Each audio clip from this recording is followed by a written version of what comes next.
Hello, and welcome to the Kevin Mannix Report.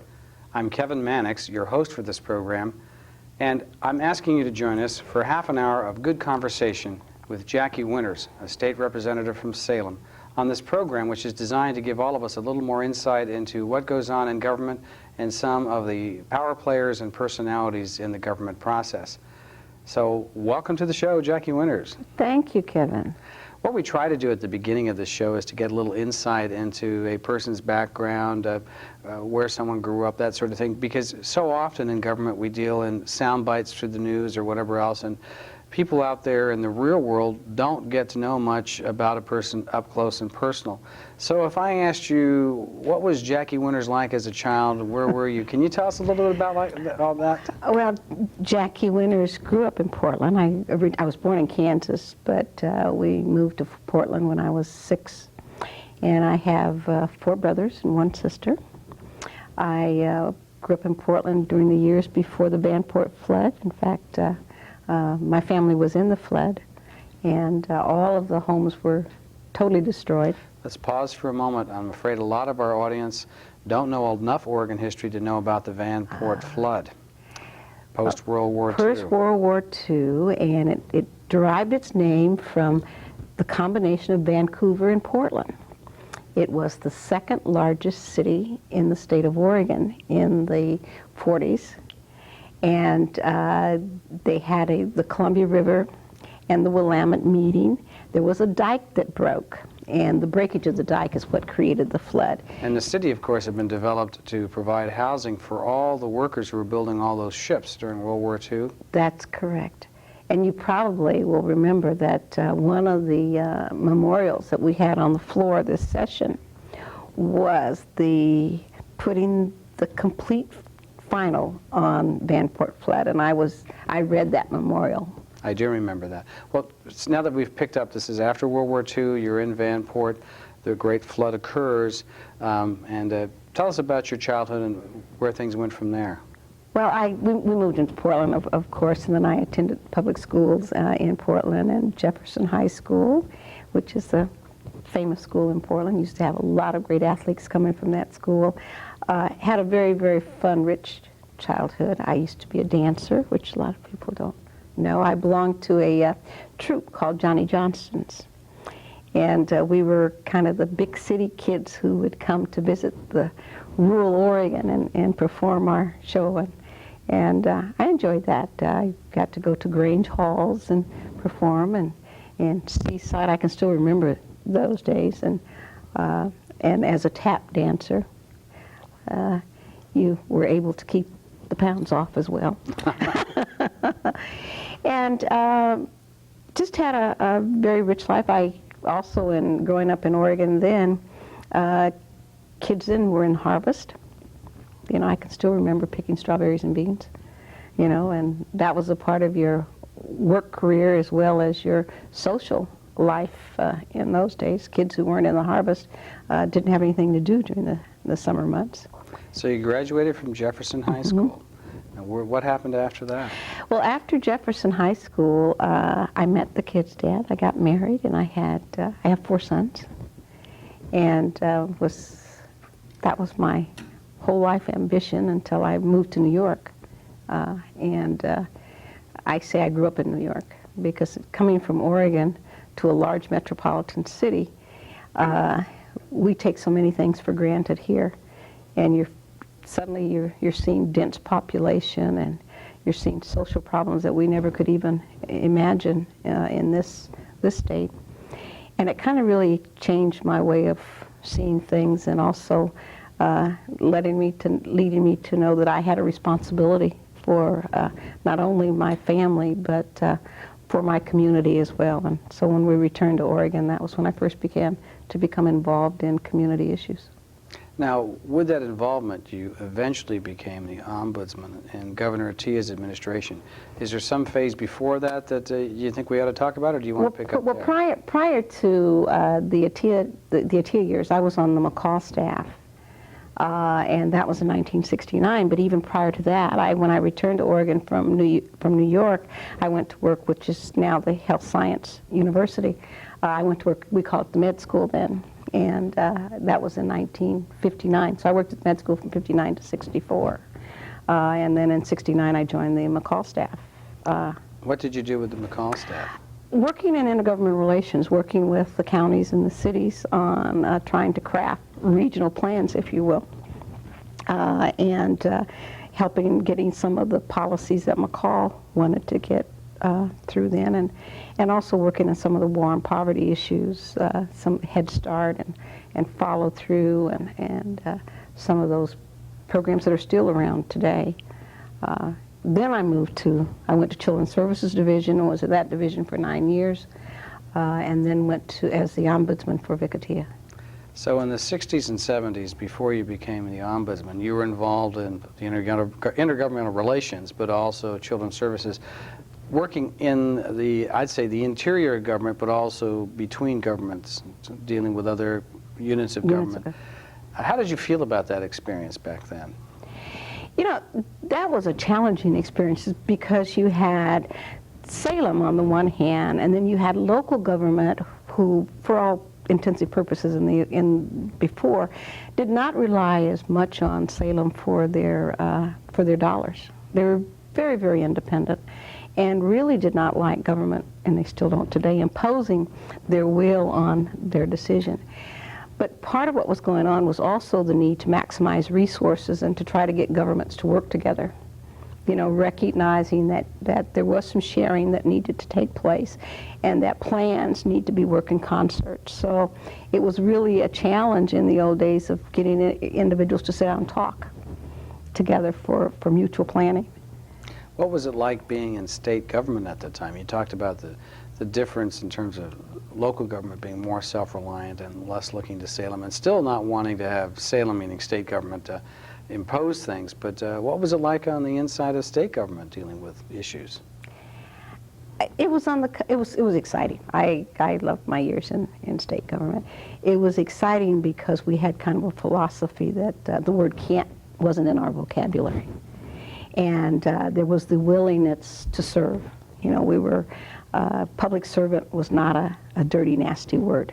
That I can still remember when you, the energy that flowed when you came to work, and you didn't mind working 12 hours to get a job done because you were doing what you felt was good for the state as a whole. And so we were pretty energized in those days. And those were the days where I was telling somebody that business, for example, a lot of the goals for Livable Oregon came in collaboration with business actually physically sitting side by side with the bureaucrat every day to try to craft out goals and objectives. That was pretty exciting stuff. Well, you know, now we've seen a lot of government bashing going on, but recently I noticed an article in the Oregonian which was almost complaining that with the Republicans in charge in the legislature now, that committees were trying to work with business to solutions to some business regulation issues. Isn't this just bringing us full cycle back to where government cooperated with the private sector rather than attacked it? I hope so, because it takes all of us to really make systems go and to reach our goals. Segmenting does not work. And because we all have an investment, you know, business has an investment as well as county, city, and I think when we can sit down at the table together to talk and work through issues and come up with a common objective, it works better for the whole, for all of us in the state. What was it like working? Did you get much chance to work with Governor McCall?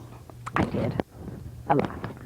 I can still remember the first time I was asked to write a speech for him. I was about, how can I write a speech for the master? You know, because McCall was a master at public relations, and when we had the big Poor People's Conference, all of us worked actually from sunup to sundown, and that was an interesting process of participatory. I call it participatory democracy.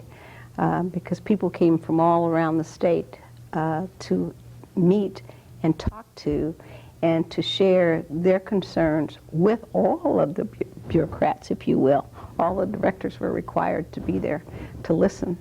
And they came in Greyhound buses and And we had our meetings at the fairgrounds, and we had to be there to even sleep, to put cots for them, and it was quite an energizing a period of time in history. Well, it sounds like Governor McCall also took a proactive outreach approach towards issues. Let's not just sit back here in our offices. Let's get out there, or pull people in to meet us halfway somewhere to get together and talk about these issues. McCall was very open. He was open to both to criticism, and that's a rarity that you find in a leader.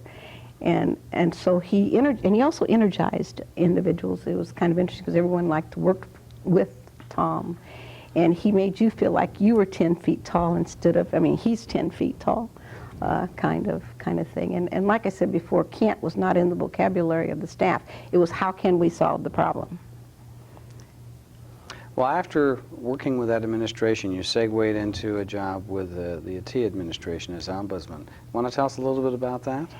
Well, the ombudsman experience, and I need to go back because my husband Ted was the ombudsman for Tom McCall. Oh, all right. So I tell individuals I knew what I was getting into because I had lived with the years that he was the ombudsman. And that experience as the ombudsman prepares you for probably knowing about every agency in the state because complaints come in respecting every agency, and it's your job to investigate and to find some solution to the problem. Vic had a favorite quote, anecdote of saying that if you write to the governor about rain, we say send it to Jackie. If it's somebody who wanting to get a divorce, send it to Jackie. and so whatever the issue that you were writing about, or if the farmer's complaining, send it to Jackie. And so through that process, though, you do get to learn about the inner workings of government and how government works in all the agencies.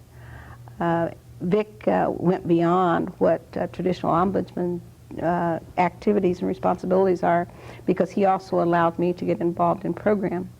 As well, I started the Oregon Food Share under the AT administration.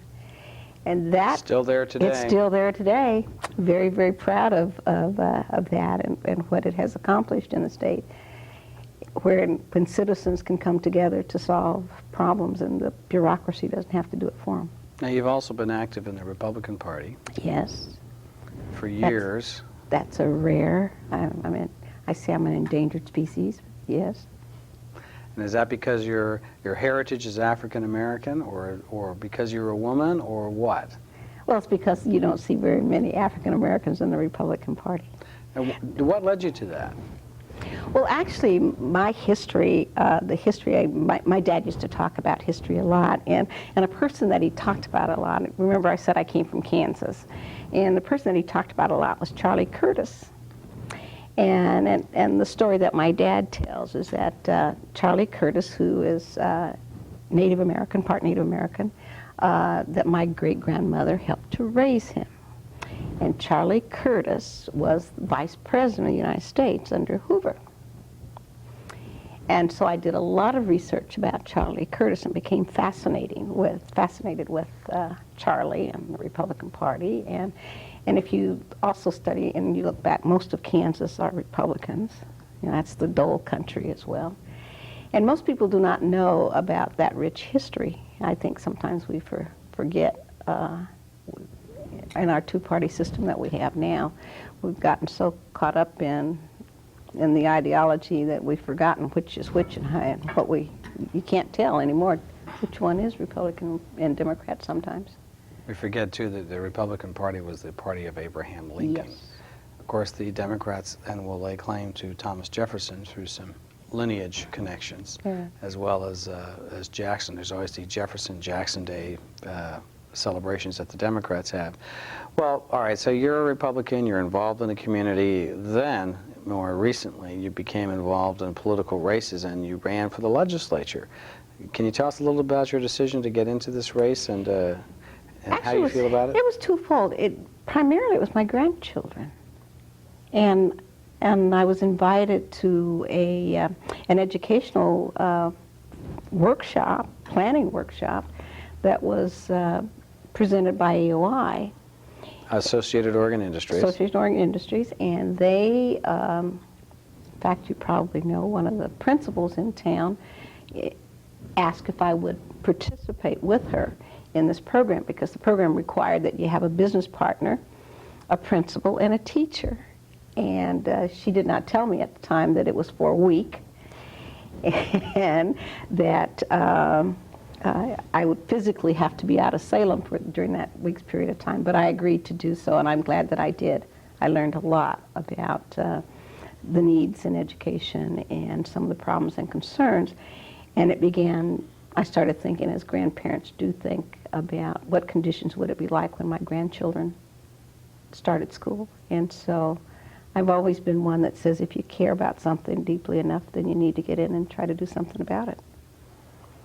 So last year, 1998, you were a candidate for the Republican nomination in District 31. Is that your number, or 33? 31. 31. 33 is to the north. I'm thinking of my district, which is You're 32. 32. So you're 31 to the west and 33 is to the north. And did you have an opponent in the Republican primary? You know, no, I did not. I did not have an opponent, so I just had to concentrate on the general election. Well, then you had the big race in the general election, running against, want to fill us in? Well, I started running against, actually, Brian Johnston was to be my original opponent, and Brian withdrew to accept the appointment at Willamette. And so then I had Lauren Collins, who was at one time a city councilor. Right. And an attorney here in town. And an attorney here in town. So you had to get out there and campaign. Your district is south central Salem. You might describe it better than I My district could. is huge. My district covers South Salem, clear past Kubler, and into West Salem, out to Eola. So it's a lot of territory, and I have to say there are an awful lot of hills to climb. And you climbed it. And I climbed those hills. And if anyone asks if there's more hills in west than in south, there are more hills in west, and they're steeper in west. And you know because you've experienced it. I've experienced it firsthand. Then you won the election last November. Yes. And you are now in the House Republican majority. There are 34 Republicans in the House, 1 independent and 25 Democrats. And tell us about the committees that you're involved with. I'm taking a breath. Well, I serve on education, and I serve on Education Subcommittee Ways and Means. I served on Human Resources, Business and Consumer Affairs, and I'm on Legislative Administrative Committee. I had Subcommittee on Children and Families for Human Resources. So you've covered all kinds of fronts this legislative session, and I should mention for the benefit of our audience that what that really means is you had your finger in a lot of pies, because the committees are where the action is in the Oregon legislature. When bills get to the House floor or the Senate floor, the committees have already worked them up, and it's an up or down vote. There may be a dramatic debate about some close issue, but it's up or down, and you don't amend the bill on the floor, unlike the U.S. Congress or most state legislatures. So being on these committees means you're where the action is. And what is the shift like coming into the legislature as a freshman, supposedly, but actually with a veteran of government service? How's that been? you know, I think for me it's easier because I knew my way to the bathroom, if you will, and I knew the process. So if I had been a freshman, it's kind of difficult when you don't know how the system winds its way through committees and then to the floor. And you don't know when you've got to be alert to make sure that something isn't getting past your eyes.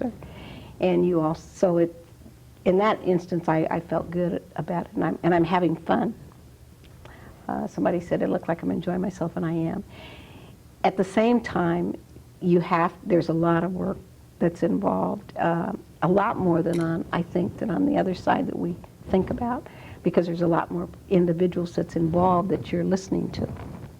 And it's the listening that becomes critical when you're in committees. I had a colleague show me a letter just recently. It was about 4 pages long, responding to a constituent about an issue, and I just marvel at his willingness to sit down and work out all of this information, because considering the number of constituents who call and write, and expect some response. It's very hard to do that when you're actually working the bills and also trying to maintain that interaction. But speaking of interaction, we need to interact with the audience for a moment, and I'll mention that you are with us on the Kevin Mannix Report. And this program is brought to you by the Civil Justice Foundation. It's designed to present information to the public about the workings of government. I'm Kevin Mannix, the host for the program. If you ever have any questions or concerns, feel free to write to us at the Kevin Mannix Report, Civil Justice Foundation, 2003 State Street, Salem, Oregon, 97301, and we'll be happy to get back to you. Our guest today is Representative Jackie Winters, who represents District 31 in the Oregon House of Representatives in her first term. And now we can, having covered all those details, pick back up with our conversation. Now, Kevin, you mentioned some of the areas that were different. The amount of mail that you receive, and not necessarily from your constituents. You know, you receive a ton of inquiries and comments from individuals that are not in your district. I think the email system has really opened it up even more than the days when I was at the Capitol. Now there's an interesting puzzle that's developed out of this, because email has opened up the system and made it easier for people to almost instantly reach legislators. But now I have reached an overload situation where people find it easy to set up their email directory and blast off a letter to all 60 representatives and all 30 senators. And it's become so easy that I have literally gotten, on a couple of issues, hundreds of emails, and you reach an overload where I only respond now to emails from constituents, and mainly to acknowledge their letter. And then I ask the staff to sift through the email process for me, because I can't sit there for hours reading the email to find out what letters really are directed to me individually, as opposed to general polemics addressed to all legislators. So my funny tip would be, a year ago I would have said email's easy and it's accessible. Make sure you're directing your letter individually to the legislator. That's going to get you through. But also, snail mail actually will get more attention now, because there's less of it than there used to be. And I think you need to make sure that the legislator knows that you're one of their constituents and you're in their district, because then we do respond right away. And I agree with you, the blast that came through, the issue that we had on adoption, we had emails from New York, from Oklahoma, from all across the country. There was this concerted lobbying effort throughout the United States, and so it was the blast. And the most effective lobby message is from a legislator's constituent. Yes. Well, as you've been dealing with issues this session, how have you felt about the personal interaction among the members of the House? And then you have the Republicans versus the Democrats and all of that. What's your perception on all of that? Well, in our particular caucus, I think that there's been some good interaction, and I was just very pleased at how willing everyone is to help each other, to get bills through and to assist each other, because one of the things you find out in this process, that you can't be knowledgeable about every issue in every area, and the colleagues are really genuinely to assist you and to offer you good advice, and so that's been a pleasant surprise.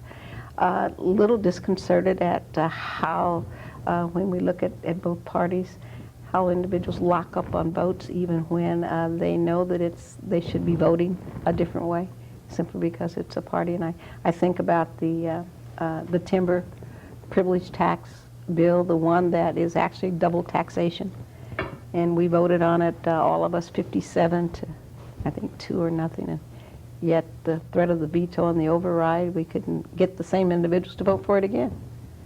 So those kinds of things, because I think we go in there wanting to vote our convictions and our principles and our beliefs. Well, the party membership factor seems to be fairly strong in Oregon legislative politics, as opposed to, say, local politics. Do you have any particular perception whether that is stronger or weaker than in the days when you were in the executive branch? Actually, I think it's stronger than the days I was in the executive branch. If you look at some of the coalitions that were built during the days when I talk about the McCall years and the Attia years, it was those coalitions that gave us some of the landmark legislation that we currently have. Couldn't have done it otherwise, because you had a Republican governor and a Democratic House and Senate. And that existed with Vic. You had a Republican governor and a Democratic House and Senate.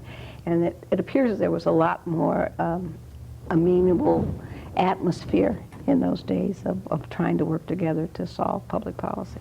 Well, it's interesting to note then that when Victor Urrutia was governor as a Republican dealing with the Democratic legislature, there were not nearly the same number of vetoes coming out of the governor's office as we've seen with the Democratic Governor Kitzhaber and the Republican legislature. Is that because of a change in party politics, or is the personality of the individual involved also a factor? I think, I don't think it's party politics. I think it's how one runs their office. You know, how the governor engages with the other branch of government, and how his staff engages with the other branch of government. When Vic was in office, you saw us in the halls and in hearings a lot. You know, we were involved in the legislative process, and then you don't have to have a veto because you've already begun to work out the differences and the problems. And speaking of Kitzhaber, Governor Kitzhaber's staff, you don't see them as involved as during the time that Governor Urrutia was involved with the legislature? I don't believe so. You know, it's one of the things that happened with my ombudsman bill, for example, you know, and I had advised them that I was going to bring the bill forward, and yet it wasn't until the day of the hearing that I actually met with their citizens representative to come in to say that she had a problem with it. And here, you know, it'd been months that we've been working through the system. We should use that bill right now as a good way to discuss the legislative process.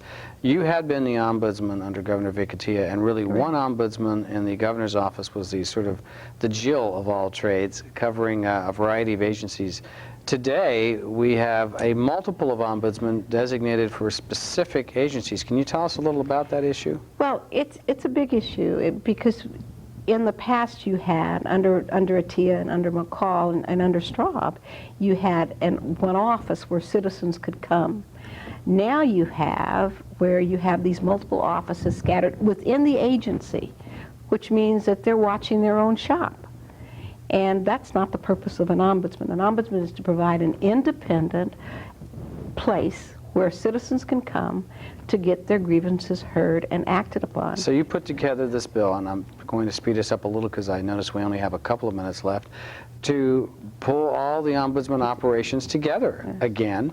And save some money, but also provide that independent perspective. And then just as the bill was finally, after working through the system for months, was about to shoot into a committee for action, the governor's office steps in and says, no can do? No can do. They did not like some of the content of the bill. And I did agree to slow down the process, to sit down and to be able to work through them. So you're putting together a bill now to study the ombudsman issue. So as we head towards the end of this session, have you thought about whether or not you'd like to go through this again, another session as a representative? It's been a fun process, and I enjoy it. And I want to go back to the ombudsman, though, because you mentioned cost. And in my analysis in returning, we're paying almost 4 times what it cost if you had a single ombudsman and what they're paying in other states. Well, then what we'll have to say, since there's only 30 seconds left, is that Jackie Winters will have to be the ombudsman on the ombudsman issue. You're going to push through that study and figure out how we can do it better and cheaper as one of the many projects you've been engaged in. You've got that right. Thank you for being with us on the show. Thank you to our audience. I hope you've enjoyed hearing from Representative Jackie Winters, our extraordinary representative from Salem. We'll see you again next time.